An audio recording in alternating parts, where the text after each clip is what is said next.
Hi, good day, everyone. Thank you for coming. I'm sure you've all been thinking about going back to work. So today we'll talk about transitioning from remote to on-site work in a positive manner. Many of you in the past 2 years probably have been languishing, looking forward to the time that you can spend with your colleagues and be on-site where the whole buzz and life at work comes. But having worked from home and also enjoyed the advantages, some of you may be anxious, perhaps a little bit worried as well, as to what it's like going back to work. Why such thoughts about having maybe worries or anxieties? Let's go through them one by one. First of all, what are the common stressors that you may face wanting to go back to work? What is anxiety? Why do we experience such feelings? Perhaps some coping strategies so that you can manage better as you transition back to work. And how does leadership play a role in all this? Research shows that in a survey by the Harvard Business School in 2022, 1,500 employees, 81% do not want to return to work or the office, or would rather have a hybrid model. That is quite a high number, 4 out of 5. Of those, 27% want to remain working remotely full-time, and of those given a choice, 61% want to work from home 2 to 3 days a week, which is about half the time. And the third figure is about a fifth, 18% want to return to work in person full time. So that makes some reflection and thought for us in thinking how we want to navigate this space. How do we please everyone with different desires and different intentions in that spread of working on-site, working from home, and then a mix of both? Let's take a look at what these stressors might be. One of them is obviously catching COVID. So no prizes for guessing that one. It is rampant. There's a lot going on and we're worried that we may catch it. And at the same time, we have to do a lot of testing as we enter the workplace, ART tests, and all the things that we need to prove to make sure that we are safe and that we are safe for others as well. The other big stressor, obviously, is transmitting COVID.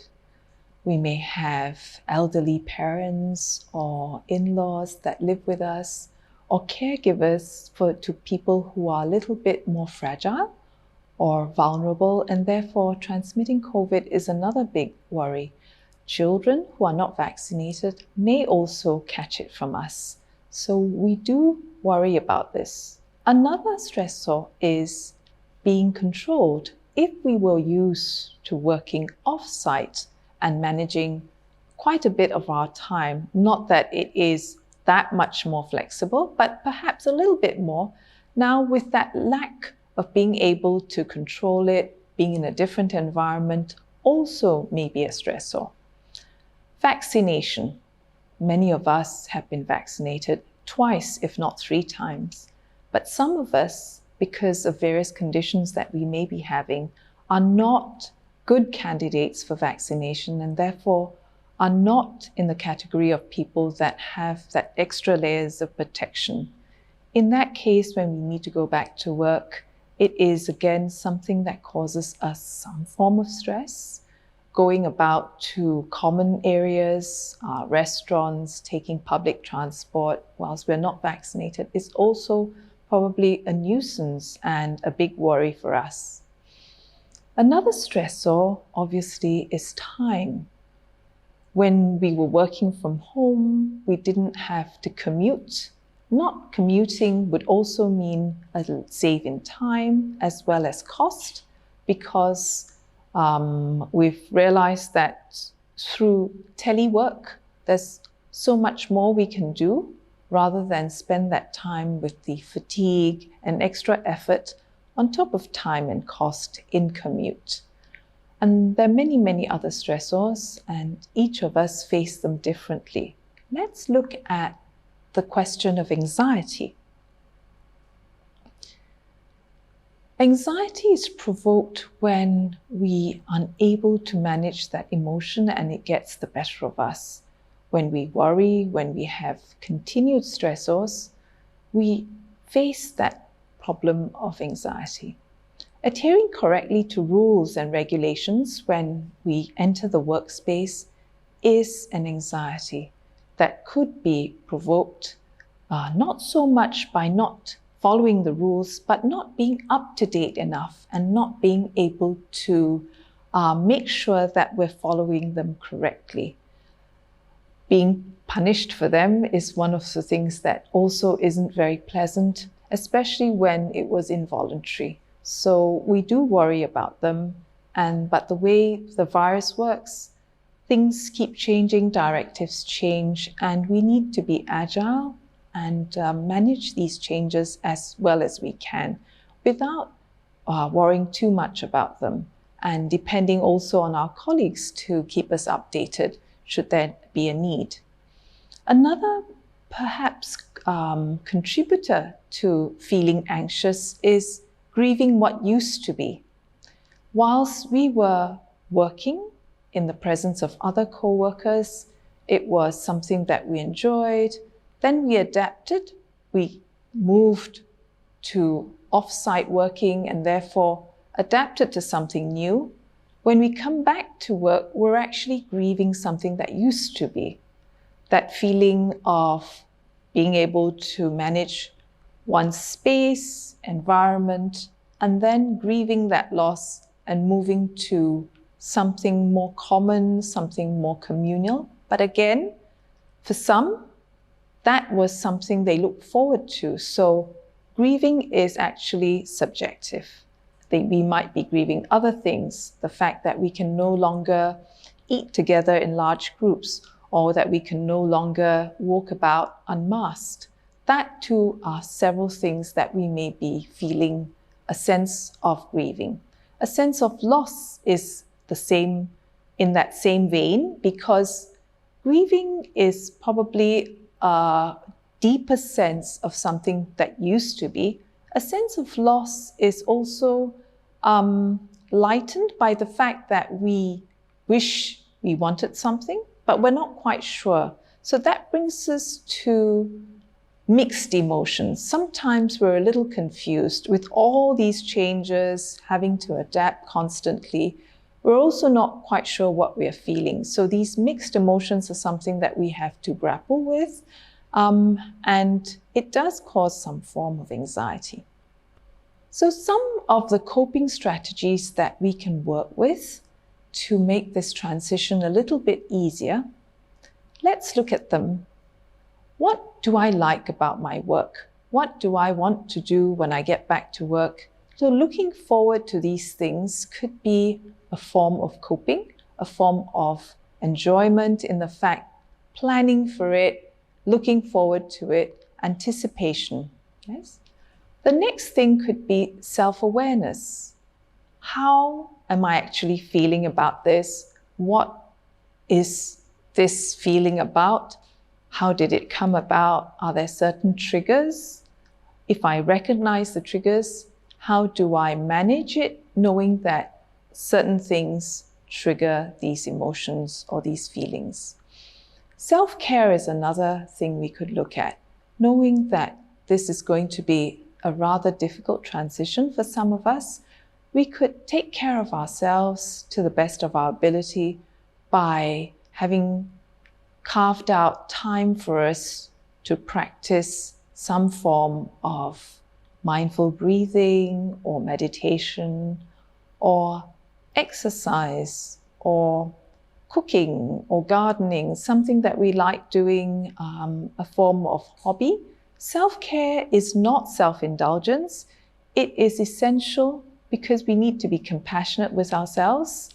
All these changes, all these adaptations take a toll on us, and they're not easy to navigate. So self-care is not a luxury, it is a must. Having a positive outlook as well. Most of us, get by with thinking or feeling the way we are, sometimes forgetting that tad bit of positivity. Again, willing ourselves to be positive is not something that is easy. And again, we would all like to be positive, but it's okay to not feel happy all the time. In fact, it's impossible to be happy all the time. What we need to do is to manage those fluctuations and changes.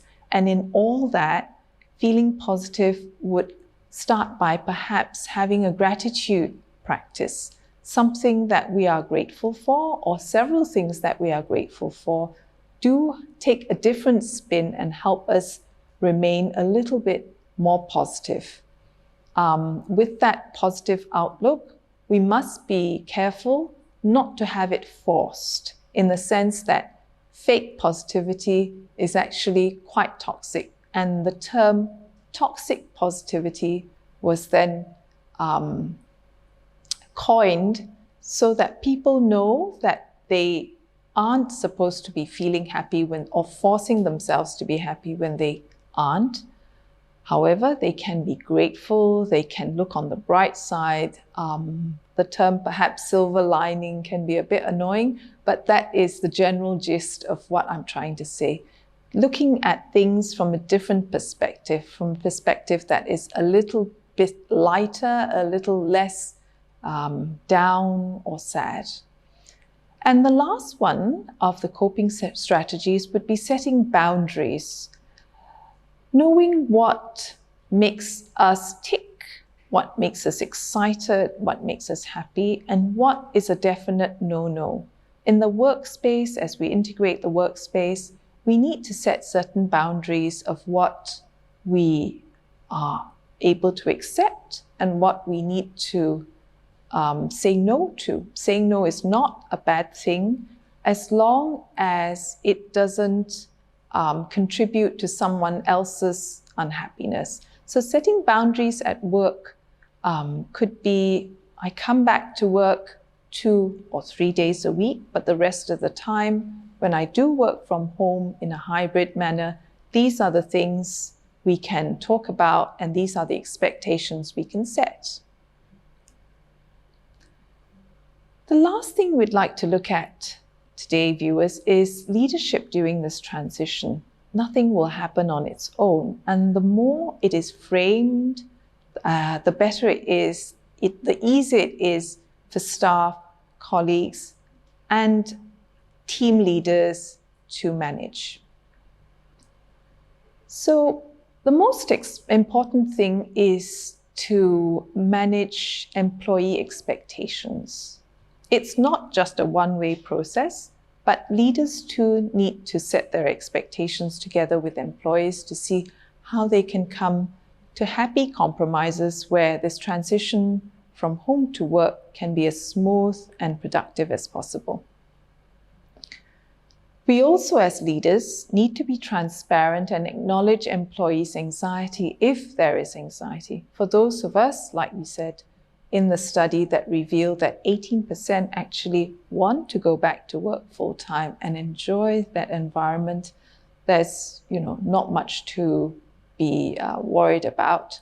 However, for those of us who are not completely enamored with the story of going back to work full-time, talk about it, acknowledge them, and see how we can manage these. Decide as a team in balancing individual as well as group needs. It is not a selfish thing to want certain things for ourselves. It comes as well with what we spoke about earlier on in setting boundaries, but at the same time, meeting group needs is important. Loss, talking about what used to be, what we miss, what is the new normal, is also important. That positive approach to grieving is not, I suppose, navel-gazing, but it's something that we all need to broach and be comfortable with. Leaders can also show vulnerability in their discussions. with their teams.